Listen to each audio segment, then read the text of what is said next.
हमने सुना कि भगवान श्री कृष्ण का जन्म हुआ। जन्म कहाँ हुआ? जेल में।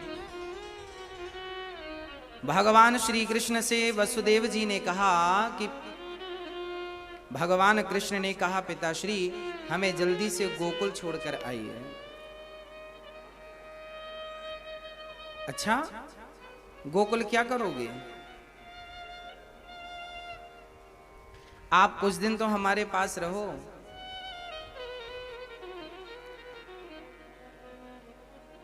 कुछ दिन तो हमारे पास रहो।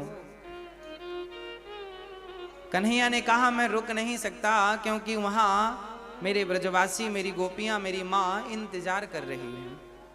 तो वसुदेव जी ने कहा, हम आपको लेकर कैसे जाएं? पांव में तो बेड़ियां हैं, हाथ में तो हथकड़ियां हैं। भगवान ने कहा, मुझे धारण तो कीजिए, मुझे गोद में उठाइए तो सही। जैसे ही वसुदेव जी ने भगवान श्री कृष्ण को गोद में धारण किया, वैसे ही पांव की बेड़ियां और हाथ की हथकड़ियां अपने आप खुलने लगी। जैसे ही पांव की बेड़ियां, जैसे ही धारण किया भगवान को, अपने आप बंधन से श्याम सुंदर के धारण करते ही वसुदेव जी मुक्त हो गए।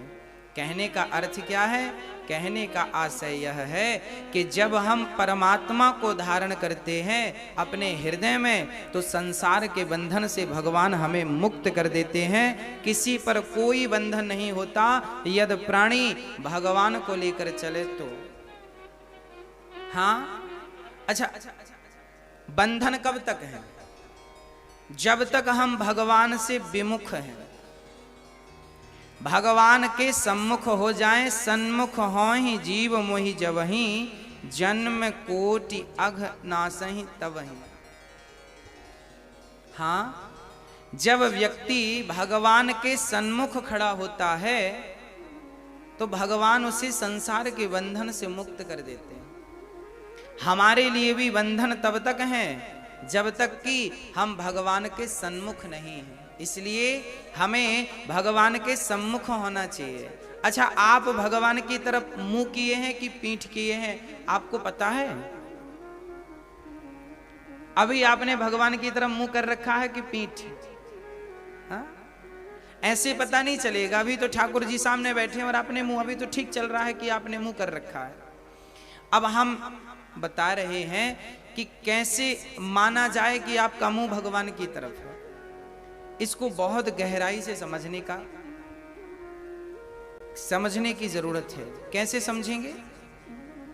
अच्छा, ये बताओ कि जब हम सुबह पश्चिम दिशा की तरफ जाते हैं, सुबह जब पश्चिम दिशा की तरफ चलते हैं तो हमारी परछाई हमसे आगे होती है कि पीछे?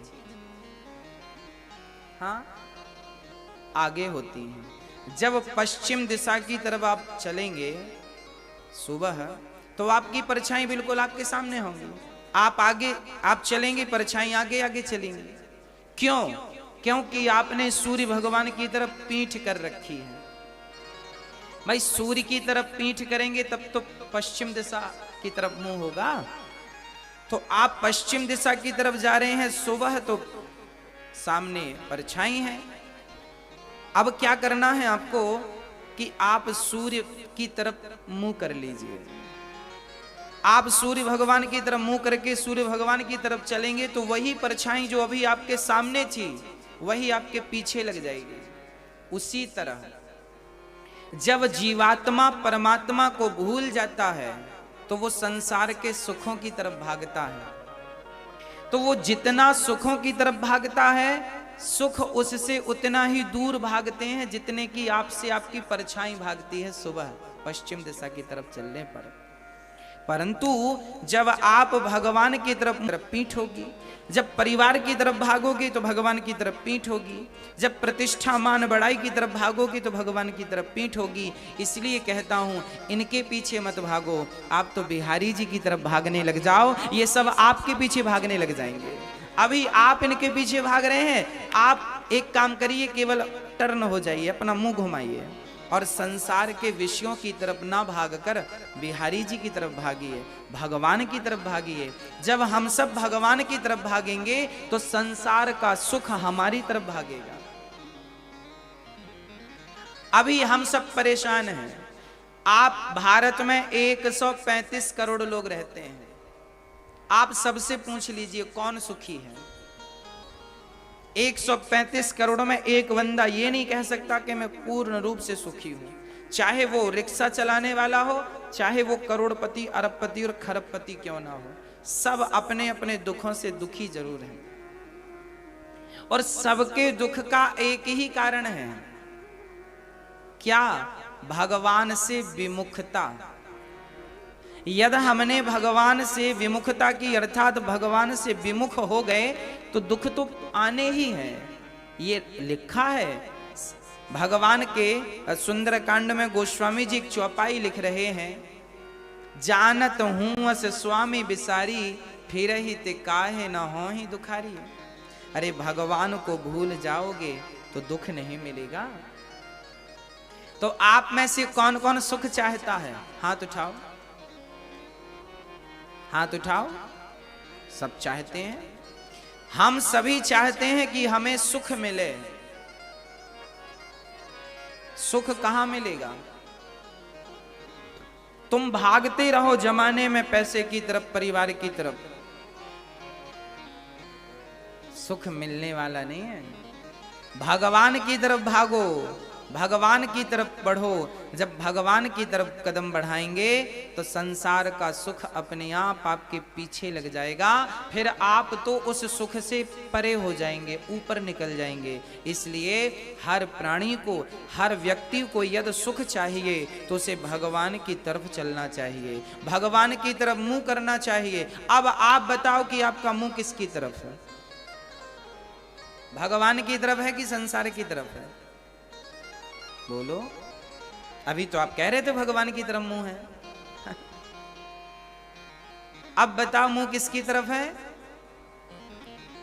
हमारा मुंह अभी ज्यादा संसार की तरफ है, कम भगवान की तरफ है। अब आपको यह करना है कि ज्यादा भगवान की तरफ, कम संसार की तरफ। भगवान से, संसार से 25% जोड़ो, भगवान से 75% जोड़ो। और अभी हमने उल्टा, संसार से तो हम 99% जुड़े हैं, भगवान से केवल 1% जुड़े हैं। तो भगवान को लेकर वसुदेव जी चले तो पांव की बेड़ियां, हथकड़ियां अपने आप खुल गईं, जेल के ताले, दरवाजे खुल गए। अर्थात जो ईश्वर को लेकर चलता है उसके लिए तो स्वर्ग के, वैकुंठ के दरवाजे अपने आप खुल जाते हैं, जो भगवान को लेकर के चलता है। आगे जब चले तो क्या हुआ? रिमझिम बारिश भगवान को सिर पे रख के चले ना वसुदेव जी, तो बारिश आने लगी। अर्थात जब परमात्मा को लेकर चलोगे तो बारिश का अर्थ है कृपा। भगवान की कृपा तो बरसनी ही है। और जब आप और आगे चलेंगे तो क्या होगा? यमुना जी में बाढ़ आ गई। मतलब जो भगवान को लेकर चलता है, भक्ति तो बढ़ती ही है यमुना की तरह। आगे यशोदा ने कन्या को जन्म दिया, कृष्ण को रखा, कन्या को उठाए, वापस आ गए। अर्थात जो परमात्मा को लेकर, अच्छा भगवान का भजन करोगे तो भजन पहुंचाएगा कहां? आप भगवान का भजन करेंगे तो सबसे पहले आपका सामना धन से होगा। अर्थात जो भगवान से जुड़ता है, जो भगवान की सच्ची भक्ति करता है, उसके रास्ते में धन जरूर आता है। धन मतलब धन, पैसा, पद, प्रतिष्ठा, बहुत धन आता है। यदि, अच्छा धन क्यों आता है? भगवान देखते हैं कि मेरा भगत कच्चा तो कच्चा होगा तो धन में उलझ जाएगा, वो पक्का होगा तो धन में पांव रखता हुआ आगे बढ़ जाएगा। अच्छा मैं आपको बहुत आपके सरल शब्दों में बता दूं कि ये जो संसार का सुख है ये लॉलीपॉप जैसा है। छोटे छोटे बच्चे रोते हैं ना तो माँ क्या पकड़ाती है? लॉलीपॉप पकड़ा देती। ले लॉलीपॉप पा करके वो चुप हो जाता है, चूसने लगता, चबाने लगता है ना। ऐसे ही जैसे माँ ने बच्चे की जिद पर उसे लॉलीपॉप पकड़ा दिया, ऐसे तुम जब भगवान को पाने के लिए चलोगे तो रास्ते में तुम्हें मान बढ़ाई धन दौलत जो मिलेगा ये लॉलीपॉप की तरह है। परमात्मा ने तुम्हें मान बढ़ाई का लॉलीपॉप पकड़ा दिया और तुम यदि इस लॉलीपॉप में उलझ गए तब तो भगवान तक नहीं पहुंचोगे, और इस लॉलीपॉप पे ना उलझे तो निश्चित भगवान तक जरूर पहुंचोगे। आप ये याद रखिए, कई बार आप क्या कहते हैं, बड़ा पैसा आ रहा है, बड़ी कृपा है भगवान की। नाना बहुत पैसा आए तो समझ लेना भगवान बड़ा वाला लॉलीपॉप पकड़ा रहे हैं तुम्हें। ईश्वर चाहते हैं कि तुम लॉलीपॉप में ही उलझे रहो। अच्छा समझिए ना, एक माँ वो होती है जो काम करती रहती है करती तभी बच्चा रोता है, तो बच्चा रोता है और माँ का काम बहुत फैला है तो माँ सोचती है थोड़ी देर ये चुप रहे तो मैं जल्दी से काम निपटाऊं, तो लॉलीपॉप पकड़ाती है। पर बच्चा लॉलीपॉप में चुप होए तब तो काम बने, पर एक बच्चा था लॉलीपॉप से चुप नहीं हुआ, तो फिर माँ के पास दूसरा ऑप्शन क्या था आप बताओ। जब बच्चा लॉलीपॉप से टॉफी से चुप नहीं होता और काम बहुत होता है घर में, तब आप कैसे करती हो बोलो। लॉलीपॉप, चलो मोबाइल से भी नहीं माना, लॉलीपॉप से भी नहीं माना, और आपने 2-4 थप्पड़ जमाए उससे भी नहीं माना, फिर क्या करोगी। हाँ फिर उपाय यह है कि आप बच्चे को गोद में लोगी और गोद में लिए लिए अपना काम करोगी। हाँ जो लॉलीपॉप से जो मान बढ़ाई में उलझ गए उन्हें तो भगवान छोड़ के चला जाता है, पर जो मान बढ़ाई में नहीं उलझते उन्हें भगवान अपनी गोद में लेकर के चलते हैं, जैसे माँ अपने बच्चे को गोद में लेकर के चलती है। इसलिए मीराबाई के पास क्या कमी थी सोने चांदी की। मीराबाई के पास तो राणा की बहू थी, दूधा जी की नातिन थी, माय का पक्ष भी राजा में था और ससुराल पक्ष भी मतलब राजकुमारी थी और राजघराने की बहू थी, तो यहां भी सुख सुविधाएं थी वहां भी सुख सुविधाएं। पर वो मीरा, आपके कितने तोला सोना होगा घर में, 100 तोला 200 तोला 5 किलो 10 किलो सोना होगा, कितना है बताओ। नहीं है, 4-5 किलो है कि नहीं, नहीं है तो 4-5 तोला तो होगा। आप लो, हाँ होता है झगड़ा। ये हमारी माताएं एक एक रत्ती के लिए लड़ जाती हैं, एक एक नाक की वो लौंग के लिए लड़ जाती हैं, और वो मीरा जिसके घर सोना भरा था उसने सोना चांदी से मन हटाया क्योंकि वो लॉलीपॉप में नहीं उलझ रही है ना। उसको भी तो भगवान ने सोना चांदी का लॉलीपॉप दिया था जैसे तुम्हें देते हैं, तुम तो उलझ जाती हो, हाँ मेरे पास तो इतना सोना है, मेरे पास तो इतना सोना।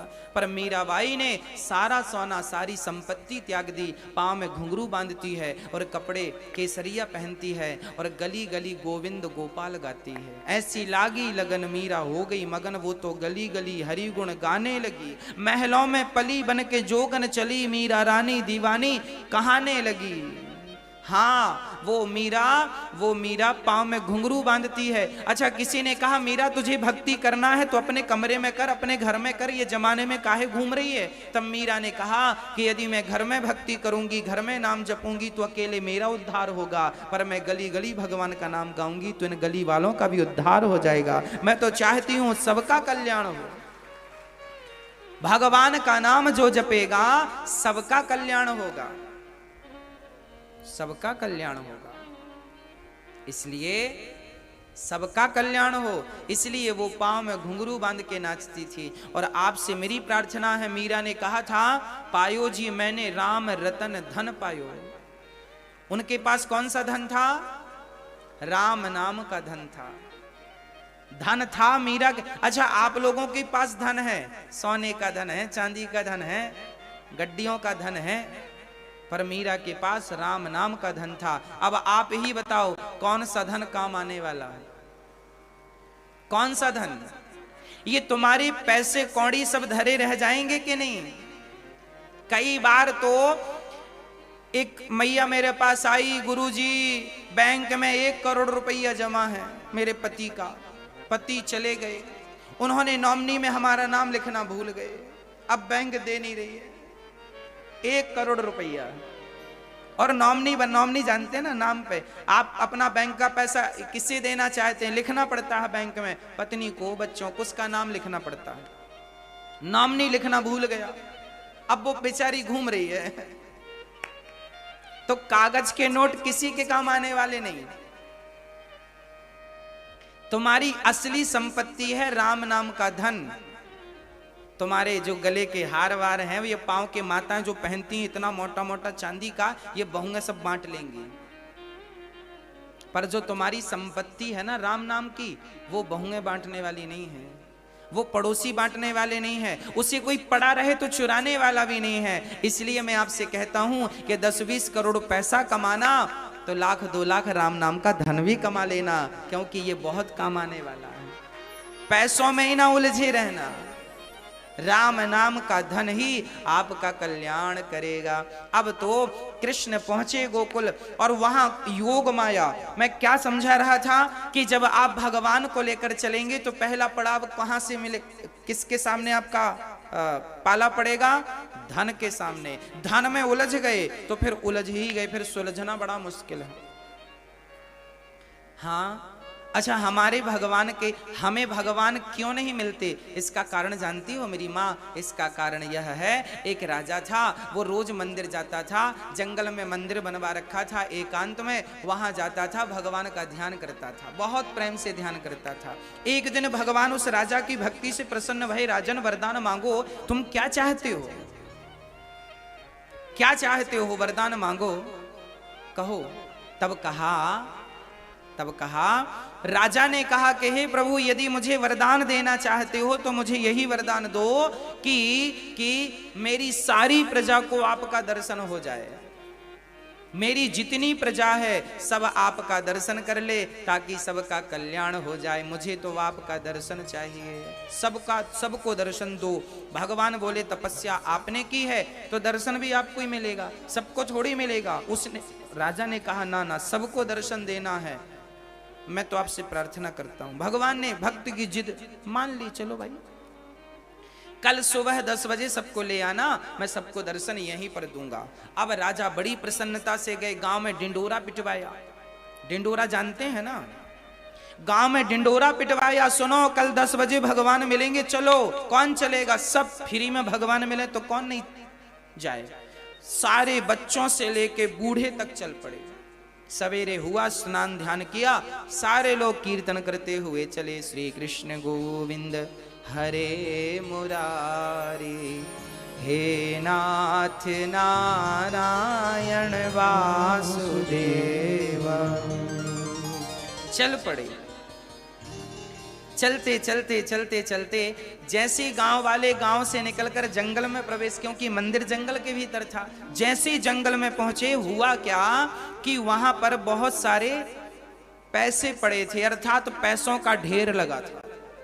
अब गांव वालों ने पहली बार इतना पैसा देखा, पागल हो गए, वो ढेर पर चढ़ गए और समेटने लगे। राजा बोले आगे भगवान खड़े हैं, भगवान मिलेंगे। बहुत सारे लोग उतरे ही नहीं उस ढेर से, बोले हम तो आज हमें मिल गए भगवान। उनको तो पैसे ही में भगवान नजर आ गए, बोले हमें तो मिल गए भगवान। पर कुछ समझदार थे, बोले नहीं नहीं, भगवान से मिलने आए हैं तो भगवान के लिए चलें। कुछ समझदार थे, ये मान के चलिए कि 80% रह गए साहब, 20% बचे, वो उतर के चले राजा के साथ। अभी 100-200 कदम ही चले थे कि आगे सोने का ढेर, तो सोने का ढेर मिला, तो जो 20 थे वो सोने पर चढ़ गए। पैसा तो छूट गया पर सोना नहीं छूटा। राजा चिल्ला रहे हैं, भैया भगवान से मिलने का समय हो गया, सबसे मिलेंगे, जब लौटना तब उठा लेना धन। लौटते समय, लौटना भी तो इसी रास्ते से है, सब तो मिलेगा। पर नहीं राजा साहब, अब वो जो सोने के ढेर पर लोग चढ़े थे, उन्होंने कहा राजा जी भगवान से कहना कि हमें कल मिलें, आज हम थोड़ा बिजी हो गए हैं। हाँ, राजा ने लाख प्रयास किया तो कुछ 1 या 2 लोग उतर के आ गए, ठीक है हम चले, नहीं चाहिए हमें सोना।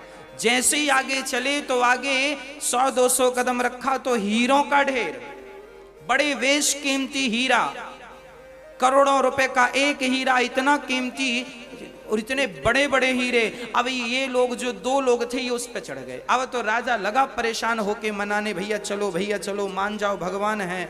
नहीं माना, सब चढ़े रहे। राजा अकेले चल पड़े। समय तो हो रहा था तो जाना तो पड़ेगा। राजा अकेले पहुंच गए। जब राजा पहुंचे तो भगवान खड़े थे। अरे आपने तो कहा था अपने गांव वालों को लाएंगे, आप तो अकेले आ गए। गांव वाले कहाँ हैं? राजा रोने लगे, महाराज मैं गांव वालों को तो लेकर ही आया था, पर गांव वाले सब सोने में, पैसे में और हीरे में उलझ गए। यदि वो उसमें ना उलझते तो आज उन्हें मेरा दर्शन अर्थात प्रभु आपका दर्शन जरूर होता, पर उलझ गए। राजा ने ही दर्शन किया। जो नहीं उलझा वो पहुंच गया, जो उलझ गया सो उलझ गया।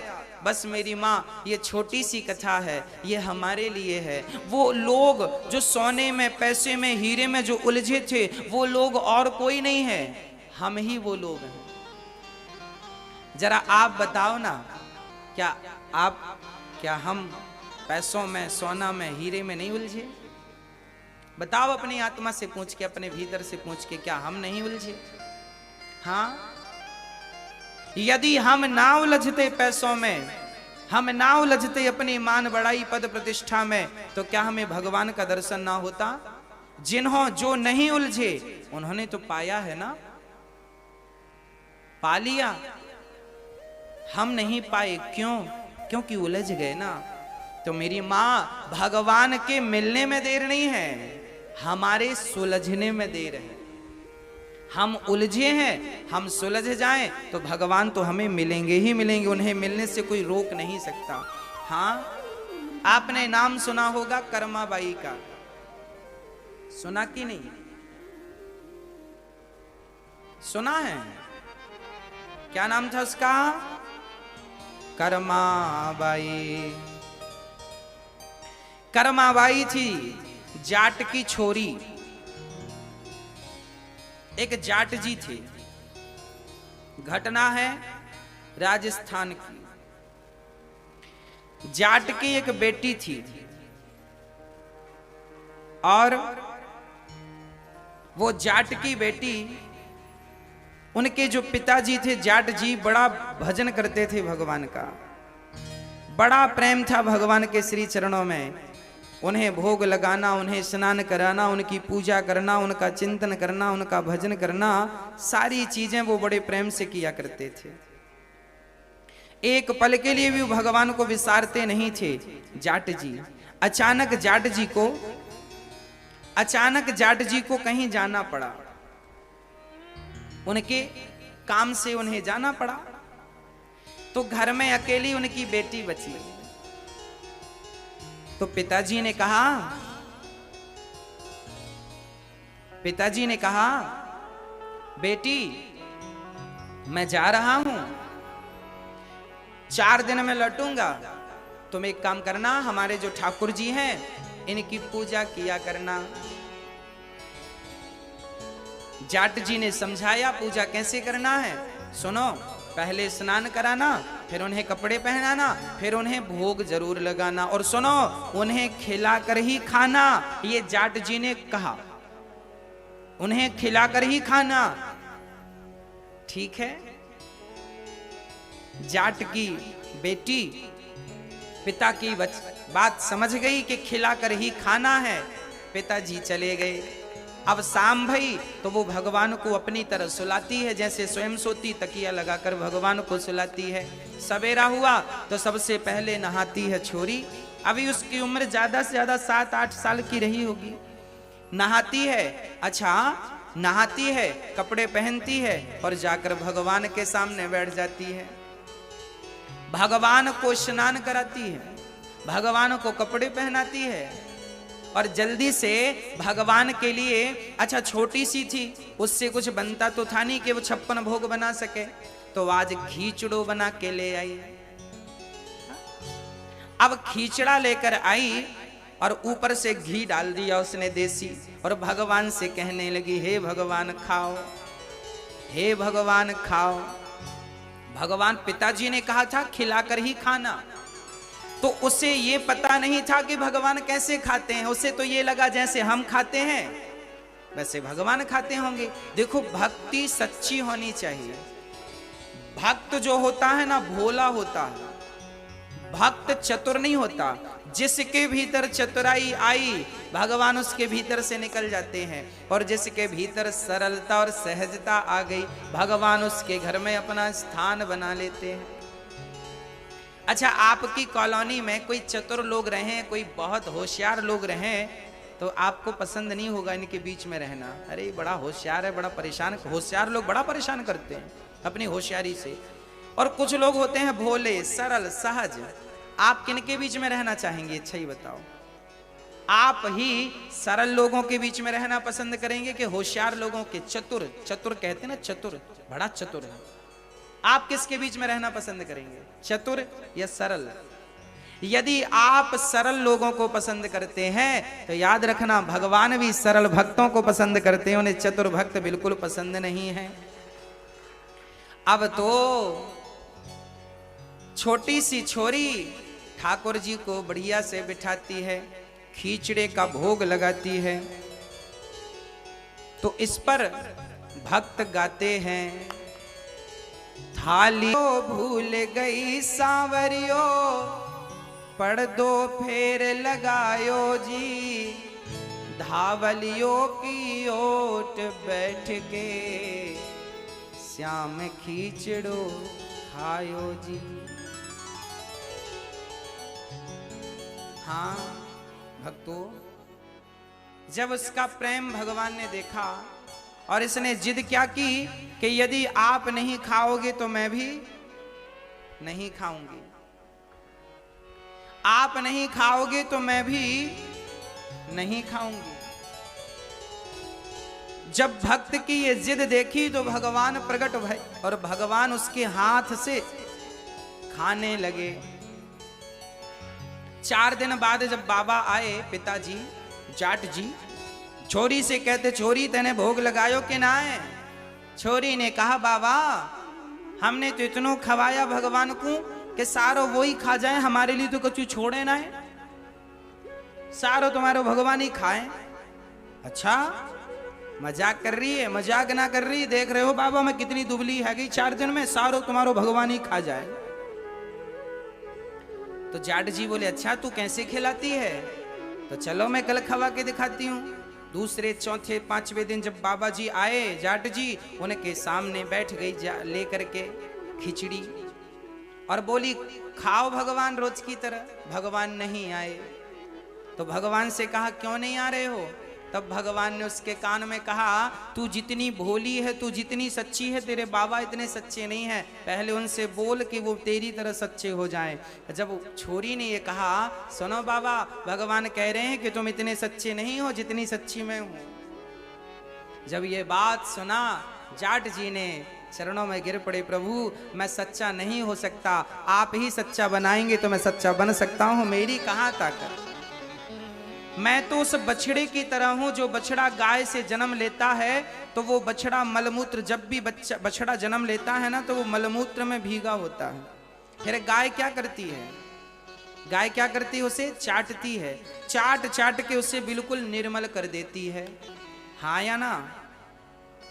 गाय अपने बछड़े को चाटती है ना, चाट चाट के निर्मल कर देती है। अच्छा, बछड़ा अपने आप को निर्मल नहीं कर सकता, उसे गाय निर्मल करती है। उसी प्रकार प्रभु मैं अपने आप को निर्मल नहीं कर सकता, आपकी कृपा होए तो मैं निर्मल हो जाऊं, नहीं मुझ में कहाँ ताकत है कि मैं अपने आप को निर्मल कर सकूं।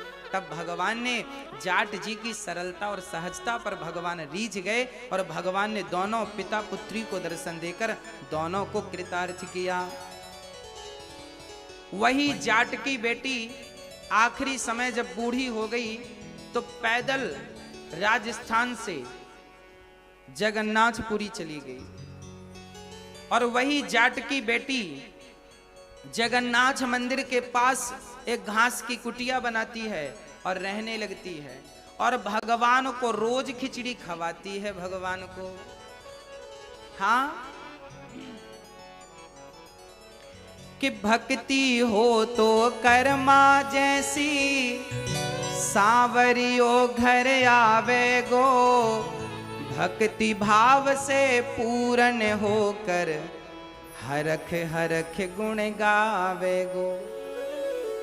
साचो प्रेम प्रभु से हो तो, साचो प्रेम प्रभु से हो तो, मूरत बोले काठ की, जीमो हमारा श्याम धड़ी, जिमावे बेटी जाट की।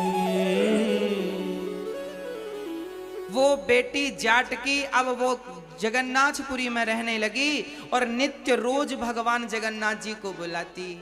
जैसी खिचड़ी बने तो जगन्नाथ आइए, जगन्नाथ आइए, मेरी खिचड़ी का भोग लगा जाइए।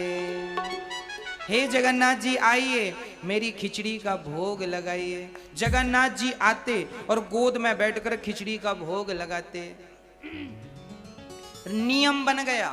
अब तो कर्मा बहुत बुढ़ी हो गई। जब बूढ़ी हो गई तो जल्दी उठ ना पाई, कभी लेट उठी तो वो पहले बिना नहाए खिचड़ी चढ़ा दे, चावल दाल डाल दे और भगवान कई बार तो बिना नहाए भगवान को बुलाने लग जाए। जगन्नाथ आइए, जगन्नाथ आइए, मेरी खिचड़ी का भोग लगा जाइए। भगवान आते और खिचड़ी का भोग लगाते हैं। एक बार एकादशी के दिन, एकादशी के दिन भी खिचड़ी का भोग कर्मा ने लगाया। अच्छा, इसका नाम कर्मा क्यों पड़ा? भगवान द्वार पर खड़े होकर कहा करते, जल्दी कर्मा, मैं लेट हो रहा हूं, पुजारी जी आ जाएंगे और मुझे 2 बजे खाने को देंगे। एक तू है जो सवेरे खिला देती है मुझे, जल्दी कर्मा, जल्दी कर्मा, जल्दी कर्मा, जल्दी कर्मा। भगवान कहते थे, उसका नाम ही पड़ गया कर्मा। कर्मा बाई, कर्मा बाई नाम पड़ गया। तो कर्मा बाई एक दिन जगन्नाथ जी को एकादशी के दिन चावल खिला देती है। हाँ, चावल जब खिलाई तो पुजारी, अच्छा, भगवान को गोद में बिठाकर कर्माबाई खिला रही थी, तब तक पुजारी जी ने मंदिर खोल दिया, ताली बजाई। भगवान भागे कि यदि मैं यहां रहूंगा तो पकड़ा जाऊंगा, खाली लोग कहेंगे भगवान चोरी हो गए। जगन्नाथ जी गए। अच्छा, रोज के कर्माबाई खिलाकर मुंह पहुंचती थी, आज मुंह पहुंचना भूल गई तो चावल का एक दाना जगन्नाथ जी के यहाँ पर लगा रहा। पुजारी जी ने देखा कि इनके मुंह पे दाना लगा है, चावल का आज तो एकादशी है, चावल तो बनेगा नहीं। तो चावल किसने खिलाया? पुजारी जी ने देखा तो गर्म था। अब पुजारी जी बोले, राम राम, मंदिर तो लॉक था, अंदर कौन आया? किसने भोग लगाया? पूरे नगर में डिंडोरा पीटा। किसने भोग लगाया आज? पुजारी जी निकल कर देखते हैं तो कर्माबाई बर्तन धुल रही थी। कर्माबाई अपने खाने के बाद बर्तन धुल रही थी। पुजारियों ने पूछा, तूने भगवान को भोग लगाया? हाँ। पुजारियों ने कहा, तू अंदर कैसे गई, मंदिर तो लॉक था। कर्माबाई ने कहा, मैं नहीं जाती अंदर, वो अंदर वाला तुम्हारा बाहर आता है। पुजारी को लगा मजाक कर रही है। अच्छा, ज्ञानी को ना प्रेम समझ नहीं आता, याद रखिएगा। ज्ञानी ज्ञान से तो भरा होता है पर वो भाव से और प्रेम से शून्य होता है। इसलिए ज्ञानी अपने ज्ञान के ढंग से बातें करते हैं और भक्त अपने भक्त के ढंग से बातें करते हैं। जबकि भगवान ज्ञान को महत्व नहीं देते, भगवान प्रेम को महत्व देते हैं।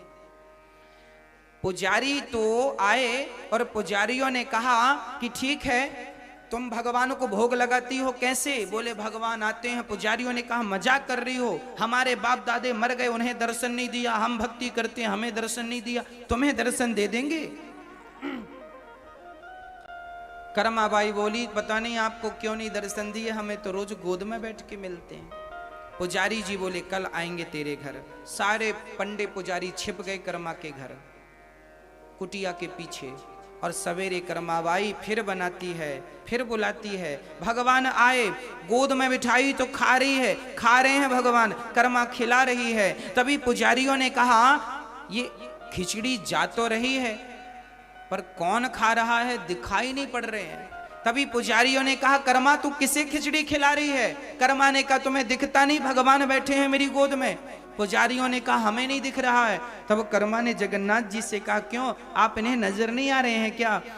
भगवान ने कहा कर्मा ये मेरे पुजारी जरूर हैं पर इनका प्रेम तेरे जैसा नहीं है, और जिसके भीतर तेरे जैसा प्रेम ना हो उन्हें मैं कभी दिखाई नहीं पड़ता हूँ। मैं तो उन्हें दिखता हूँ जिनके भीतर तुम्हारे जैसी श्रद्धा, तुम्हारे जैसा विश्वास और तुम्हारे जैसा प्रेम हो। कर्माबाई हाथ जोड़कर कहने लगी प्रभु यदि आपने इन्हें दर्शन नहीं दिया ये सारे पंडे मुझे झूठा साबित कर देंगे कि तुम तो झूठ बोल रही थी, कहाँ दिखाई पड़े, इसलिए ये मुझे झूठा ना साबित करें, इसलिए इन्हें दर्शन दे दो। जब जिद करी कर्मा माने तो भगवान ने प्रकट होकर सारे पुजारियों को दर्शन दे दिया। चलो इसके कारण आज तुम ज्ञानियों को भी दर्शन हो गया।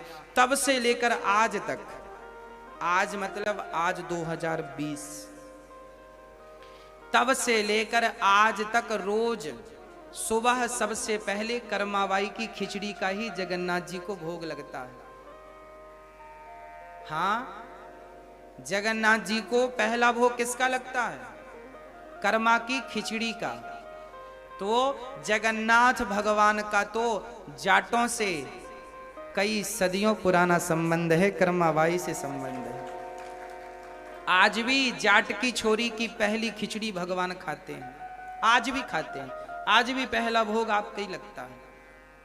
तो भगवान ये नहीं देखते कि तुम्हारी जात क्या है, भगवान ये नहीं देखते कि तुम्हारा कुल कितना ऊंचा और कितना नीचा है, भगवान ये नहीं देखते कि तुम कितने सुंदर, कितने गोरे और कितने काले हो, भगवान ये नहीं देखते कि तुमसे हिंदी आती है कि संस्कृत आती है कि इंग्लिश आती है। भगवान केवल ये देखते हैं कि मेरा भक्त मुझसे प्रेम कितना करता है। बस प्रेम ही राम ही केवल प्रेम प्यारा, जान ले ये जो जान ले। कोई फॉर्मेलिटी नहीं चाहिए। भगवान प्रेम के भूखे हैं, प्रेम ही एक सार है। प्रेम है तो सब कुछ है, प्रेम नहीं तो मेरी सारी पूजा बेकार है यदि प्रेम नहीं है तो। पत्नी ने पति को 56 भोग खिला दिए, पत्नी ने पति के सारे कपड़े साफ करके बढ़िया प्रेस करके दे दिए, पत्नी ने पति को सब कुछ दे दिया, परंतु पत्नी ने पति से प्रेम नहीं किया। हाँ, पति ने पत्नी को सारी सैलरी दे दी, पति ने पत्नी को सब कुछ दे दिया, परंतु पति पत्नी से प्रेम नहीं करता। तो बताओ प्रेम के बिना सब कुछ देना बेकार है या नहीं? पति पूरी प्रॉपर्टी पत्नी को दे दे, कहे सब तो दूंगा पर प्रेम नहीं करूंगा। हाँ, सब दूंगा पर प्रेम नहीं करूंगा। तो आपको पसंद है मेरी माँ, आपका पति आपको प्रेम ना करे, बाकी सारी धन दौलत आपको दे दे, चलेगा? हाँ या ना? बोलो हाँ या ना?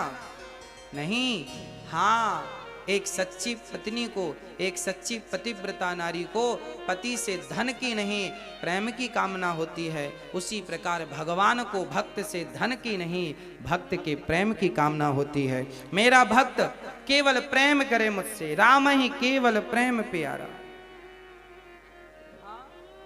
जान ले ये जो जान निहारा। केवल प्रेम कीजिए, ओनली प्रेम। मोहन प्रेम बिना नहीं मिलते, चाहे कर लो कोटि उपाय। भगवान श्री कृष्ण का उत्सव वृंदावन में हुआ। जैसे ही नंद के छोरा भया, नंद के आनंद भयो, जय कन्हैया लाल की। हत्ती दीन्हा घोड़ा दीन्हा और दीन्ही पाल की। सारे ब्रज में जय जयकार होने लगी। यशोदा के छोरा है गयो, यशोदा के छोरा है गयो।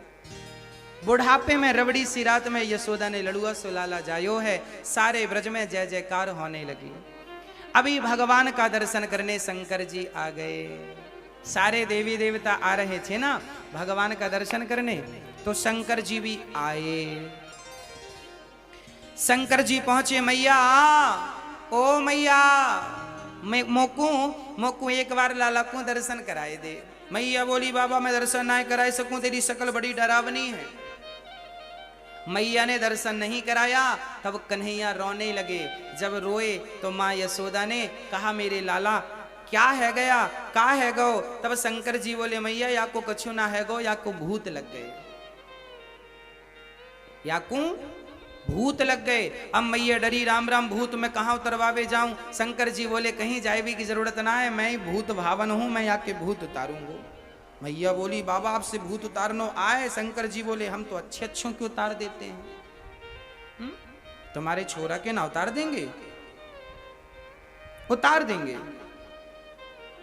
जैसे ही माँ ने कृष्ण को अपनी गोद से शंकर जी की गोद में डाला, कन्हैया खिलखिला के हंसने लगे। शंकर जी ने कहा लो मैया उतर गए आके भूत। अब शंकर जी गोद में लेकर झूला झूलाने लगे। आज भगवान शिव भी गोविंद का दर्शन करने पधारे हैं। कितना अद्भुत दर्शन है। अच्छा, शंकर जी ने इशारों से कहा कन्हैया से प्रभु अब ये बताओ मैं आपको गिफ्ट में क्या दूं। कन्हैया ने कहा जो मर्जी सो दे दो। शंकर जी ने कहा जब आप राम बनकर आए तो मैं हनुमान बनकर आपकी सेवा करता रहा, पर अब तो कृष्ण बनकर आए हो, मैं क्या बनकर आपकी सेवा करूं। तब भगवान ने कहा जो मर्जी हो। तब शंकर जी ने कन्हैया को जानते हो गिफ्ट में क्या दिया, बताओ क्या दिया। बांसुरी, बंसी। तो ये जो बंसी है ये भगवान शंकर ही बांसुरी बन गए। शंकर ही बांसुरी का अवतार ले लिया और शंकर जी अवतार लेकर के आज गोविंद के हाथों में पहुंच गए। इतना अद्भुत दर्शन। आज शंकर जी बांसुरी बनते हैं। और वहां शंकर जी के बाद भागवत में एक अद्भुत चर्चा है। भगवान श्री कृष्ण को देखने दूर दूर से लोग आए, लंबी लंबी बधाइयां गाई गई। नंद के आनंद भयो जय कन्हैया लाल की, खूब नाच हुआ, खूब गाना हुआ, खूब झूमना हुआ, खूब नाचना हुआ। भगवान कितने सुंदर हैं ये भी हुआ। हाँ, कितने सुंदर हैं भगवान। अच्छा बताओ भगवान कितने सुंदर हैं। मैया जी बताओ कितने सुंदर हैं भगवान। मैया जी बताओ भगवान कितने सुंदर हैं। बहुत, भाई बहुत की भी तो एक कल्पना होगी। भाई आप कपड़े लेने जाते हैं तो बोलते हैं सफेद कपड़े दो। दुकानदार पूछता है कितना सफेद, तो आप कहते हैं दूध जितना। सफेद का विकल्प दूध है, फिर दूध से बड़ा विकल्प कोई नहीं है। हाँ या ना, हाँ या ना। तो बताओ कितने बड़े, कितने सुंदर हैं भगवान। कैसे उपमा देंगे आप। नाम तुम्हारा पालनहारा, ऐसे उपमा देंगे भगवान की सुंदरता का। नाम तुम्हारा पालनहारा, जाने कब दर्शन होगा। जिसकी रचना इतनी सुंदर, वो कितना सुंदर होगा। जिसकी बनाई स्त्रियां इतनी सुंदर हैं, जिनके बनाए पुरुष इतने सुंदर हैं, जिनकी बनाई प्रकृति इतनी सुंदर है। आप कश्मीर क्या देखने जाते हैं, प्रकृति की सुंदरता ही तो देखते हैं। वादियां देखते हैं, पहाड़ देखते हैं, बर्फ देखते हैं। हाँ, आदमी जहां भी जाता है सुंदरता किसकी देखता है, प्रकृति की। तो प्रकृति को बनाया किसने, भगवान ने। तोता कितना सुंदर, मिट्ठू कितना सुंदर, हाँ वो इतना सुंदर तो से बनाने वाला कितना सुंदर। स्त्री इतनी सुंदर तो उसे बनाने वाला कितना सुंदर। पुरुष इतना सुंदर उसे बनाने वाला कितना सुंदर। गुलाब इतना सुंदर उसे बनाने वाला कितना सुंदर। नाम तुम्हारा पालनहारा, जाने कब दर्शन होगा। नाम तुम्हारा पालनहारा, जाने जना इतने सुंदर, वो कितना सुंदर होगा।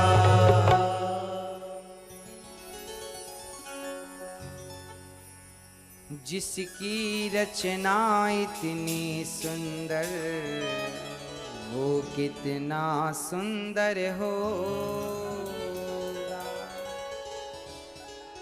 कोई इतना भी प्यारा होगा हमने कभी ना सोचा।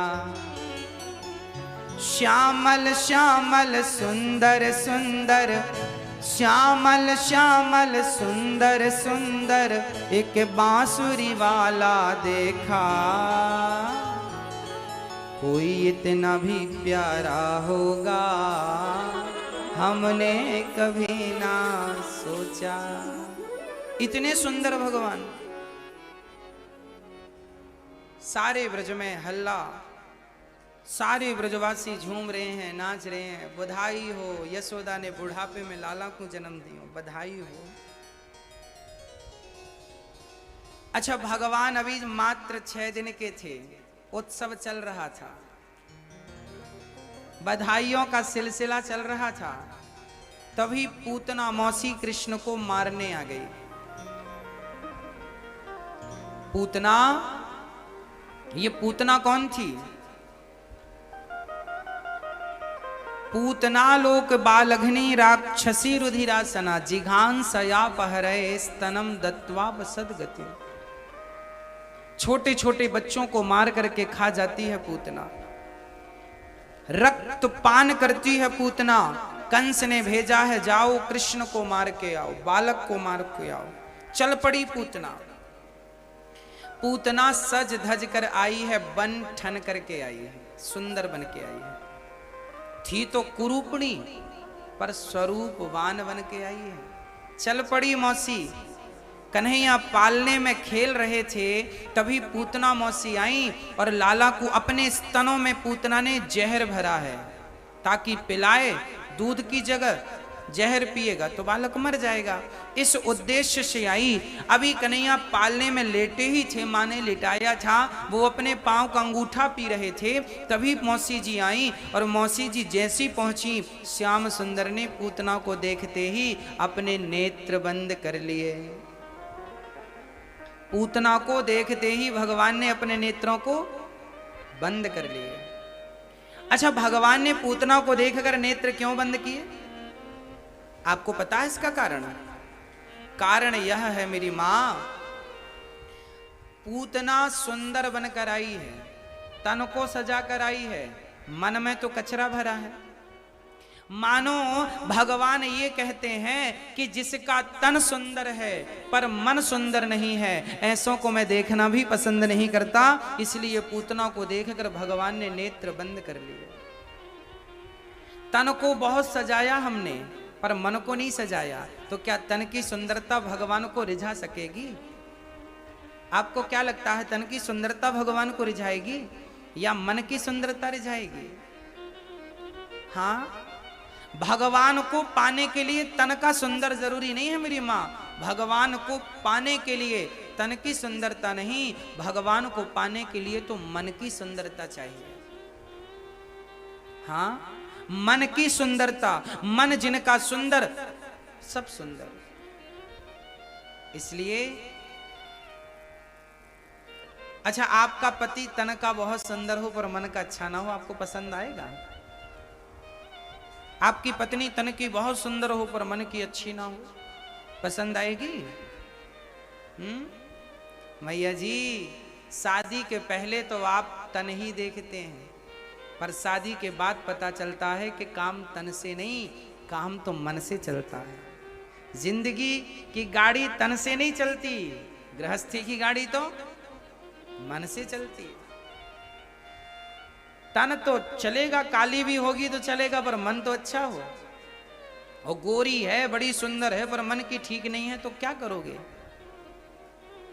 हाँ, इसलिए भगवान, हम सामान्य प्राणी भी तन की सुंदरता नहीं देखते, समझदार तो मन को ही देखते हैं। काला गोरा नहीं देखते, समझदार तो मन की सुंदरता देखते हैं। बस उसी तरह जैसे हम सामान्य प्राणी मन को परखते हैं, ऐसे भगवान भी भक्त के मन को परखते हैं कि इसका मन कितना सुंदर है, क्योंकि मुझे इसके तन से तो कोई काम नहीं है। अच्छा, आप लोग कभी गंगा जी गए कि नहीं नहाने, स्नान करने? मैया जी, ओ मेरी माँ, आप कभी गंगा जी गई? आप गए कभी गंगा जी? स्नान किया गंगा?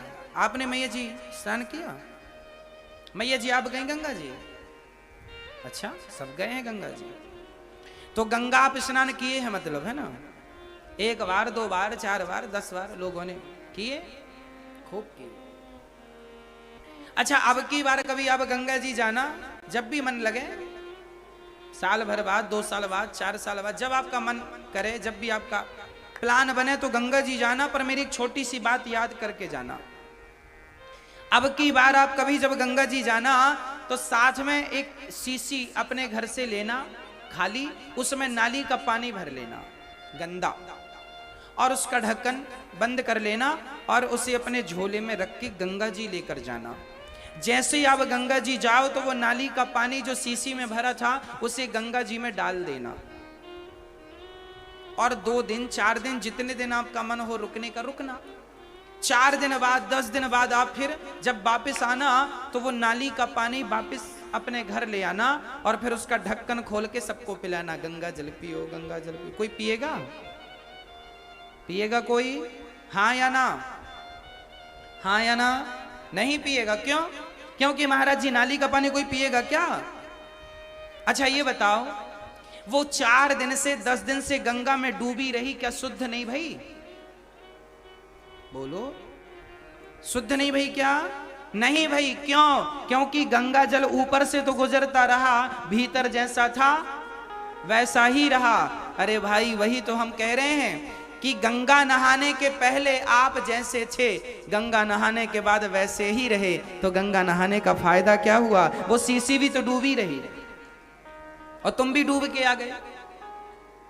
ना शीशी की गंदगी दूर भई, ना तुम्हारी गंदगी दूर भई, तो गंगा नहाए 10 बार तो क्या फर्क पड़ा? किराया खर्चा और लग गया आप, और जमाने को फिर बताने हम तो गंगा नहाए, गंगा नहाए। गंगा नहाने का अर्थ क्या है? आप घर के पानी को ही लो और घर के पानी से नहाओ। जिस दिन आपके भीतर की मैल गंदगी धुल जाएगी, समझ लेना कि आपने गंगा स्नान कर लिया। सामान्य चीजें हैं। हम गंगा स्नान करते हैं, हमें लगता है हम गंगा नहा लेंगे तो हमें स्वर्ग मिलेगा। हाँ, इस भूल में मत रहना। गंगा नहाने से कल्याण होता है, ऐसा नहीं कि नहीं होता, परंतु कब होगा? जब मन को शुद्ध करके एक डुबकी लगाओगे तो गंगा की वो एक डुबकी तुम्हें भगवान का दर्शन करा देगी। और मन में गंदगी लेके हजारों डुबकी मार लो तो उस डुबकी का कोई अर्थ नहीं है।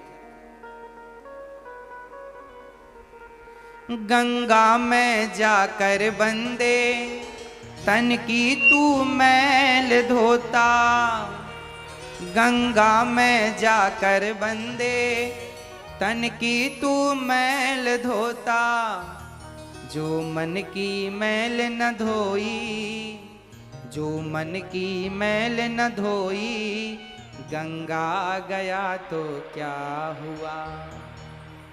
परमात्मा ना पाया, पाया जन्म तो क्या हुआ? कपड़े रंगा के बंदे दुनिया में घूमता है, कपड़े रंगा के बंदे दुनिया में घूमता है, मन को रंगाना पगले, मन को रंगाना पगले, कपड़े रंगा तो क्या हुआ? मन को रंगाया नहीं, मन को धुला नहीं, और तन को धुलता फिरता है।